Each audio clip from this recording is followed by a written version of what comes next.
Yaakov has now settled in the land. In this week's parsha VaYeishev, we see him and his family beginning to take root, growing grain, herding sheep, and establishing themselves in the land. Yet this peaceful picture quickly unravels as tension brews among his sons. There's already a divide between the children of the wives and those of the maidservants, but even among the sons of the wives, Yaakov shows clear favoritism toward Yosef, the firstborn of his beloved late Rachel. This favoritism, together with Yosef's behavior that seems to place him above his brothers, only deepens the resentment. The Torah tells us that when Yosef is 17, Yaakov sends his sons to pasture the flocks in Shechem, and soon after dispatches Yosef to check in on them. Yosef first goes there, but they are nowhere to be found. He continues searching until he learns they are in Dotan, and sets out to find them.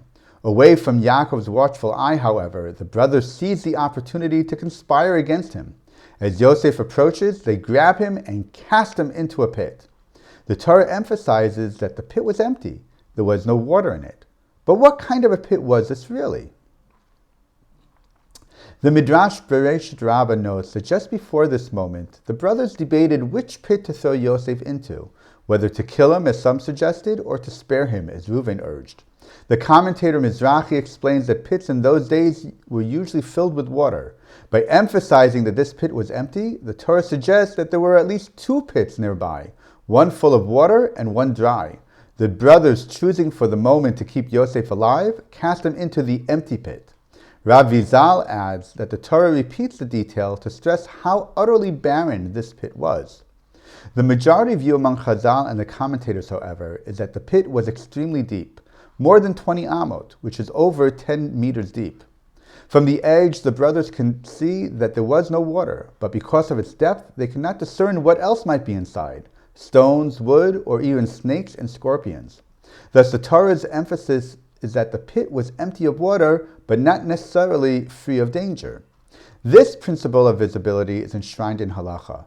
A sukkah roof may not be higher than 20 amot, and a menorah may not be lit above 20 amot. In both cases, one may technically perform the mitzvah, but it is not valid, because it is not truly recognizable. If the schach is too high, you won't realize you are sitting in a sukkah. If the menorah is placed too high, people won't see it, and the miracle will not be publicized. Similarly, in our parsha, the pit's great depth concealed its true nature, masking the danger hidden beneath its surface. What can we then learn from the pit? We don't always see what is in front of us. We think we are doing one thing, but in reality, something else is unfolding. The brothers thought they were placing Yosef into an empty pit, but perhaps there were hidden dangers or hidden meanings waiting there. Perhaps this is why Yosef was called Yosef. His name means to add. Maybe it hints that there are always added layers of meaning in his story. The pit itself then foreshadows who Yosef would become, someone with hidden depth, whose life contained far more than what met the eye. The pit was not a fall, but actually the beginning of his rise. Shabbat Shalom.